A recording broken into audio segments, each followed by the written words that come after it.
Look at the size of that light bulb. Look at the difference. Regular light bulb, big light bulb. Now the sun's not out right now, and it hasn't been out much today.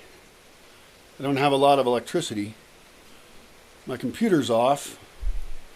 Well, that's quite a change, isn't it? That's going to change the whole video. That's really great. So lighting, it should all be LED. Figure that shit out. I used to think an open air kitchen was good.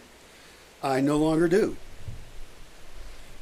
Because I've had such problems with rodents and insects and things, I believe it should be stainless steel. This is a kitchen I'm proposing that I would like to get funded to construct. Now, maybe I don't want to build the biggest one first. My vision for the biggest one. Often I have this kind of rule, don't build the first one of something in the best place, because you're going to make mistakes. Now, of course, the goal is don't make mistakes. Well, you're going to make mistakes, or you'll have other ideas, or technology will change. But what we want to do is build a medium-sized solar-powered kitchen that's reasonable. It's not so small that it's stupid, but it should also be one that ideally people can kind of copy because it's at a smaller scale. Now, I envision a solar kitchen and the associated restaurants and takeout and everything and the root cellar, because it's really a complex. The kitchen has a whole bunch of systems that should really comfortably be surrounding it. Kitchens should not be isolated. I mean, we could make a camping kitchen thing where you have a oven and it's hooked to an evacuated solar hot water tube heater thing, or we could have remote kitchens. We could do things. And I'm very interested in just buying the commercial products that are the evacuated tube solar hot water heaters and having people cook for themselves. Especially right now, we want to kind of socially distance, and we may want to forever. So I need to not get too crazy with my vision of this, even though I want to be able to feed 1,000 people in a day, or 200. I want a kitchen that really can crank out food. But I think I should try and scale it to the smallest scale I can, perhaps locating in a spot where I can add to it. In other words, leave space to triple the size of your simple kitchen. And try and make a design plan where you can expand it as you wish. It could be done. Because I'm envisioning a row of evacuated tube solar hot water heaters feeding into oven system and a system with a water bath that you dip big stainless steel pots into. And the hole is cut just to accommodate it, and we can cook something in this. You can't burn it, right? Things like potatoes. Potatoes take forever to cook. So do beans. And so they are energy intensive. But if we set up the right system, we could take, big pots, dip them in a water bath that is steamingly hot, right?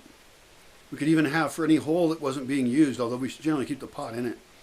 I mean, an ideal would be, this is really an interesting idea. This gets into developing tools even. And I want to develop these things and then give them to the world. This one may have already been thought up. People who are cooks might be laughing at me when I talk about it. But for me, it's an invention. I want a stainless steel pot that is in this water bath that is being heated by the evacuated solar hot water tube outside the building. We're not on the first floor because we need to be above the solar heaters. And so we need that to flow up with no pumps to keep that water up in the kitchen hot all the time. And we need to be able to insulate the top of that because we don't want to lose that heat at night, right? So we would put a blanket, boards, things like that. I know, a special foam made thing, I don't care.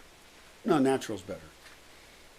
But if the outside pot was in there, and we could talk about a 5-gallon pot like you would brew beer with, right?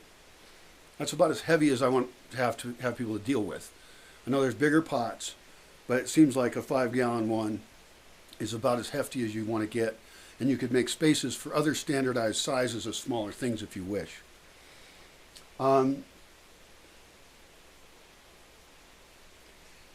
The big win is that even though you could cook things in this pot and then pull it out, and then you could dump your food that was done out and then restart, and put new water and all that, is instead I want to have a pot that fits inside this pot. And it's just slightly smaller. And this one has holes in it. We could buy it as a stainless steel pot, just as is, and then have a welder just make holes in it. That would work. Or maybe they already sell perforated pots. This is the big win here, is that in your perforated pot, inside of it, you've got your vegetables and stuff. You dip that into the water that's already very hot. So you're not heating the water up. It's already hot. Now you're going to pull your pot out, and the water's going to stay there. So you're not losing energy by dumping hot water anywhere else. We don't want to be dumping hot water to another location. But we take the hot food and we put it into whatever its next stage is, right? Like it's potatoes. It goes into some other food prep type system. But they're all well cooked. You don't have to peel them beforehand. That's a bad idea. We should scrape any dirt off of them. That's great. But the skins are very nutritious. We do not peel potatoes. We don't do stupid stuff. So a lot of the kitchen isn't just about building it, but it's about designing a culture of how we do everything in a kitchen. Now I'm talking way out of my knowledge here. Okay? I'm not a restaurant guy. I've never worked in a restaurant, but I admire those kind of kitchens. I've never worked in a cruise ship kitchen. They have a special set of interesting challenges. Now, I don't like that they serve real fancy food in a video that I saw. I want real basic foods. So our whole food culture matters, and that's a whole other video. And there's whole food projects as well. We're just talking about kitchens right now and a little bit about the culture. Anyway, the point is that with some simple changes, we can be producing large amounts of food with much less energy. We can, for example, for the solar hot water heaters that feed into ovens, we can control the temperature of those ovens to exactly what we want. And it may be that we want to have a fire assist for part of it. I don't know. Fire is very good. It's nice to have fire backups on systems. It could even be that those water baths with the big pots I talked about, it could be that underneath it we have a fire chamber that gets vented out to a chimney, and that, we can actually heat that water with wood as well. We can do either one. That be, hedging your bets. Pretty cool. We can also imagine ovens that get heated because, they have coils of, copper or something, and they're insulated, and they get really hot, and we can choose the temperature by shutting off a valve or not. And it would change it kind of slowly, I think, if it has water in the system. But that's okay. We want to cook bread. Bread is life. Bread is wonderful. People eat too much of it and they eat crappy bread. But the biggest problem with bread is it's energy intensive to bake it. Now there's also a whole bunch of other baked goods we could make if we had an oven. Ovens are not very popular here in Mexico. But a row of ovens of various sizes potentially, although might as well make most of them big because they're going to be hot all the time anyway. So you're not using a lot of extra energy to heat up a bigger oven than making a smaller one. I don't know why you'd make a smaller one. Maybe you make a warming area, down the line, further down the line where it's not as hot. I don't know. You just build a row of these ovens and you find out what they're for. But in some cases, you may want to put something in to warm.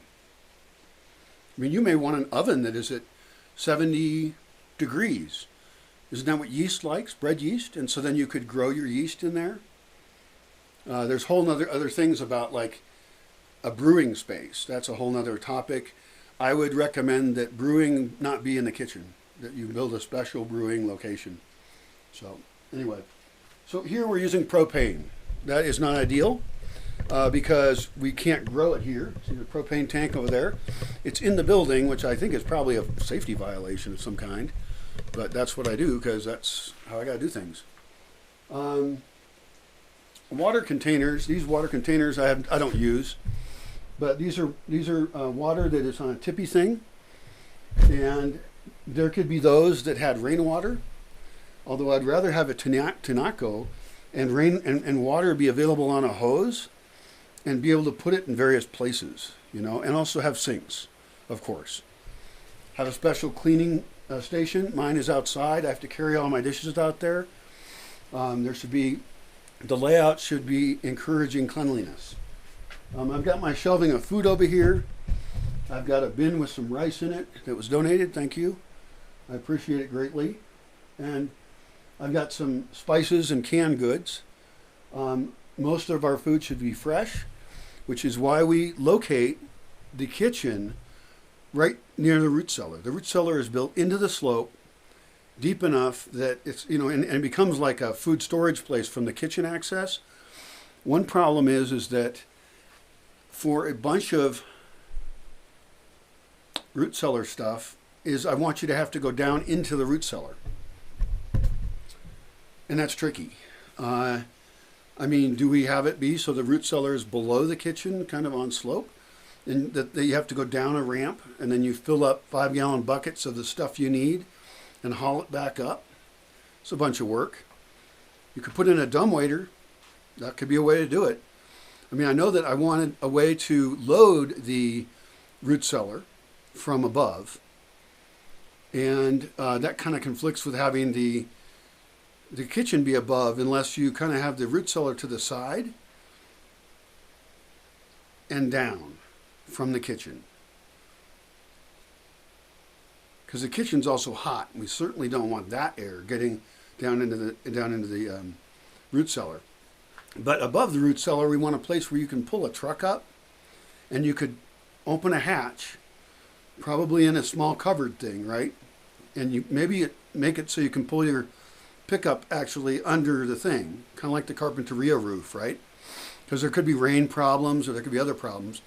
And then you're dumping your costales of product onto a very slightly sloped ramp, and somebody down below is pulling those down the ramp. So the exact angle of that ramp matters a lot.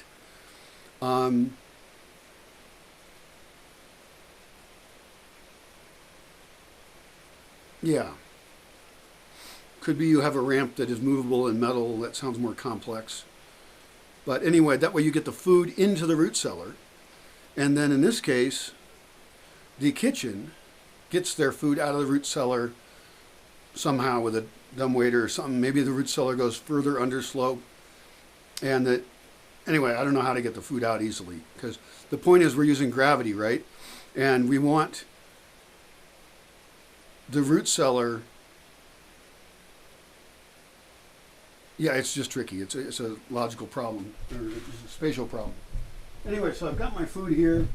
I try and produce as little garbage as possible. We should inventory all the types of waste that come out of a kitchen system. Organic waste should have a chute where you just dump it through a hatch, and it goes into buckets that then can get taken away to be given to chickens. And there might even be chickens somewhat nearby. But that's all good stuff. There is no food waste, none, zero. And you could have a couple chutes in case you wanted different buckets or something. But we don't want to use a lot of grease or stuff like that. You could have a different bucket system, like a different little hatch for greasy stuff, and it could be a cone that a 5-gallon bucket fits under, and so everything goes into the 5-gallon bucket automatically. And then you just got to keep an eye on those. Maybe you even have glass right there so you can see what's in the bucket. That might be bright. You think about all the inputs and outputs to the thing. The kitchen should not be too hot. This is going to be a hot place. And that means we need a lot of ventilation, which feels good anyway. We want to ventilate places. But we don't want to have big windows we open up, because then a bird might come in, a mouse might come in, insects might come in. So we need our big screened windows for ones that open up to a view or something like that. We need other windows that are clear.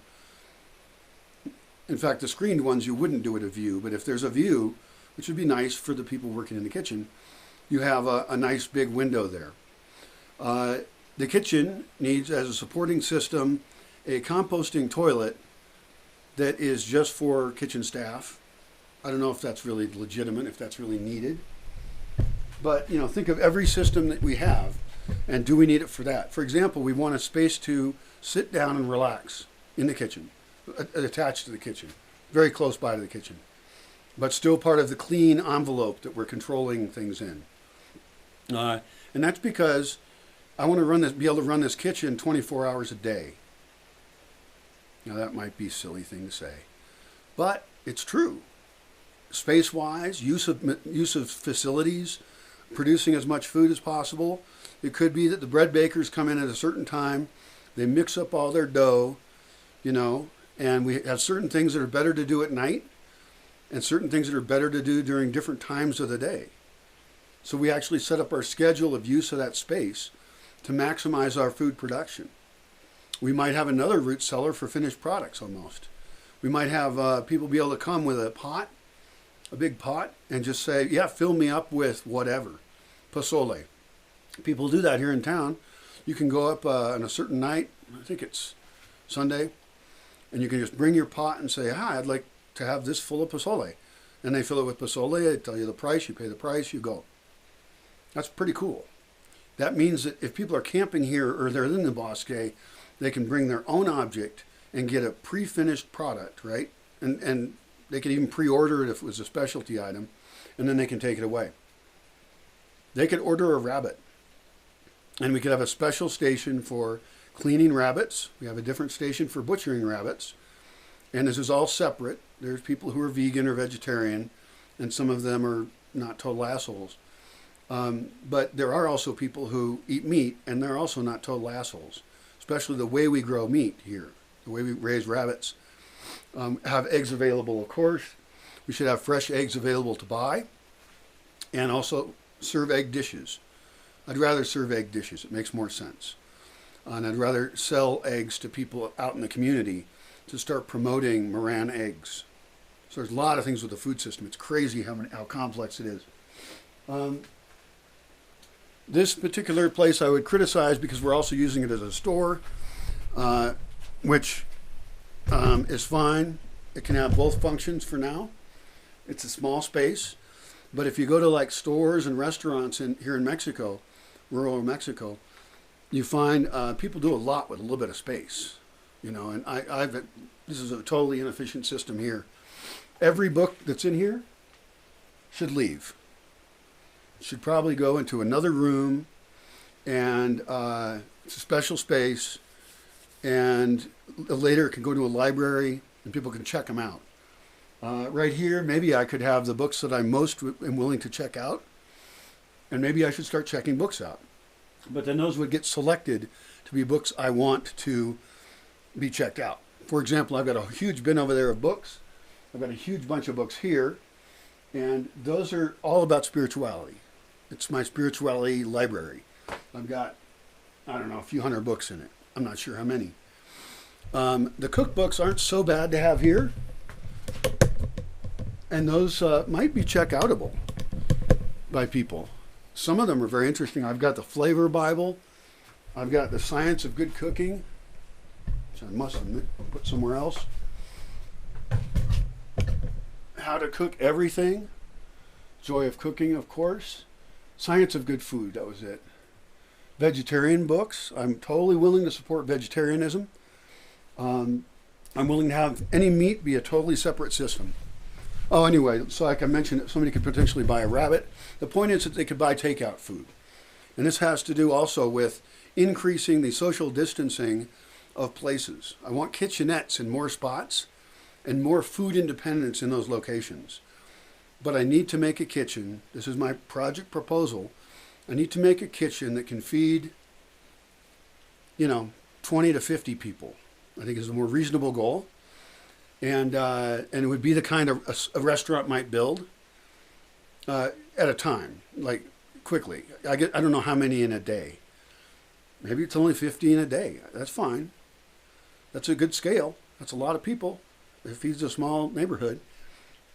And that's kind of one of my early targets. So if I built that in a place that had all the related systems, and I could build this for how much? Well, this is a tens of thousands of dollar project. It's a high priority one because it solves my food problems here. The kitchen I currently work with sucks and is terrible. I mean, even the counter is just all these stones and stuff and tile, and I need